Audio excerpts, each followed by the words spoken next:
যাব। ওগো মা, একটা নজর যদি আল্লাহর নবীকে দেখতে পারি তাহলে আমার মনে আর কোনো ব্যথা থাকবে না।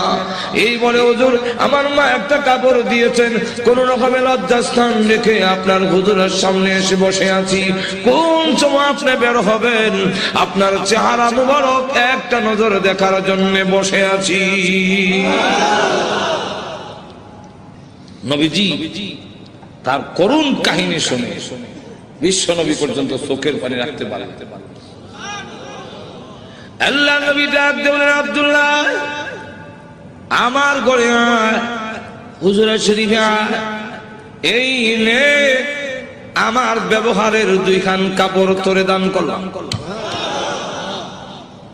নবীজির দুইখানা কাপড় ব্যবহারের কাপড়ের দাম আছে না নাই? এরপর থেকে আব্দুল্লাহ জুল বাগাদাইন হয়ে গেল। খালি আব্দুল্লাহ না, এমন টাইটেল লাগছে। আল্লাহ নবী আব্দুল্লাহ বল তোর কোন আকাঙ্ক্ষা আছে?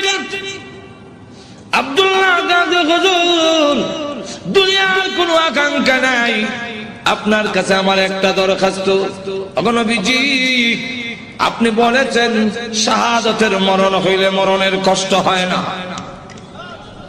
আপনি বলেছেন শাহাদাতের মরণ হইলে কবরও গেলে মুনকার নাকির আসে না।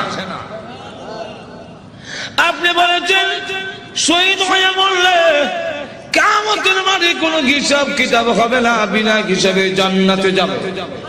তাই আমার দরখাস্ত, ওগো নবীজি আপনি আল্লাহর কাছে বলুন আমার শাহাদাতের কামনা যেন মহান আল্লাহ কবুল করে নেন। নবীজি দোয়া করে দেন, দোয়া রসুলের দোয়া, হাত উঠাইতে দিরি কবুল হইতে। আল্লাহ নবী বিশ্ব নবী রাহমাতুল লিল আলামিন দোয়া করে দিলেন। এখন আব্দুল্লাহর জন্য দোয়া কেমন কবুল হয়ে গেছে। তবুকের যুদ্ধে গেলেন, কিন্তু তবুকের যুদ্ধটা হইল না। ফিরে আসবেন, আব্দুল্লাহ রাস্তার মধ্যে অসুস্থ হয়ে গেলেন, সেখানে তিনি ইন্তেকাল করলেন।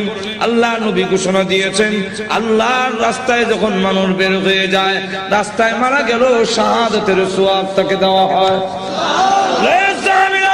আমার আব্দুল্লাহকে গোসল দাও, কাফন পরাও, আমি নিজে জানাজার নামাজ পড়াবো। নবীজি নিজে জানাজার নামাজ পড়াইয়া লাশ যখন কবরের দিকে নিয়ে যায়, নবীজি পিছনে পিছনে যায়। কবরের পার গেলে পড়ে ডাক দিয়ে বলে, সাহাবীরা রে, কেউ কবরে নামবে না, আমি তার কবরে নামবো।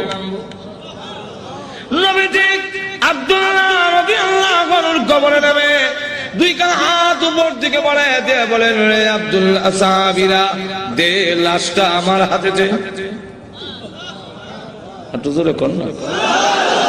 দে আমার আব্দুল্লাহর লাশ আমার কোলে ছেড়ে দে। নবীজির কোলে ছেড়ে দিলে নবীজি এইভাবে লাশটা উপর দিকে উঠাইয়া আকাশের দিকে তাকায় বলে, আল্লাহ আমি আব্দুল্লাহর প্রতি খুশি, তুমিও খুশি হয়ে যাও। আল্লাহ এখন আব্দুল্লাহর লাশটাকে আমার কোল থেকে তোমার রহমতের কোলে আমি স্থানান্তর করতে চাই। এই কথা শুনে সাহাবীরা গইরে কবর পার কান্না শুরু করেছেন। বিশেষ করে সাদ ইবনে আবি ওয়াক্কাস রাদিয়াল্লাহু আনহু ডাক দিয়ে বলে, মাটিতে গইরে কান্না আর বলে, আব্দুল্লাহ রে, এই লাশটা তোর না হইয়া আমার যদি হতো রে, আমার ভাগ্য কত ভালো ছিল রে আব্দুল্লাহ। এই লাশ তোর না হইয়া আমার যদি হতো, যেখানে আল্লাহর নবী বলতেছেন, আল্লাহ আমি খুশি, মেহেরবানি করে তুমিও আমার আব্দুল্লাহর প্রতি খুশি হয়ে যাও।